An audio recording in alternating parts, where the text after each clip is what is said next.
বেশ অনেকগুলো দিন পরে আবারও সুপার ক্লে দিয়ে ডল বানাতে চলেছি। আমায় দিবি তো? ওই ওই ওটা আমায় দিবি তো? আচ্ছা, এখন ডল নেওয়ার জন্য এত আবদার করে কথা, আর অন্য সময় মুখে মুখে শুধু তর্ক করিস। আচ্ছা, আমার ভুল হয়ে গেছে, আর কোনোদিন করব না, দে না রে। আচ্ছা, আগে বানাই, তারপর ভেবে দেখবো। বেশ কিছুদিন আগে সুপার ক্লে দিয়ে কতগুলো জারবেরা ফুল বানিয়েছিলাম, যারা দেখোনি ঝটপট গিয়ে দেখে নাও।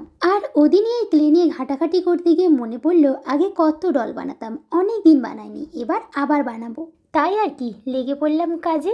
ডলটির মুখটা তো বানিয়ে ফেলেছি, এবার চোখ আর মুখটা করেই বোঝা যাবে কতখানি কিউট। তবে হ্যাঁ, যতক্ষণ না মুখে একটু ব্লাশার দেওয়া হয় ততক্ষণ কিউটনেসটা পূর্ণই হয় না। এবার বানাচ্ছি পুতুলের জামা। তবে এই জামা বানানোটি কিন্তু খুবই সহজ, যে কেউ চাইলেই বানিয়ে নিতে পারবে। তারপর একটা টুথপিকের সাহায্যে মুখটি বডির সাথে লাগিয়ে দিলাম, আর সাথে দুটো পা আর দুটো হাত লাগিয়ে কমপ্লিট করলাম। না না, জামাটা কেমন যেন ফ্যাকাশে লাগছিল, তাই কয়েকটি ডট ডট করে সাজিয়ে দিলাম।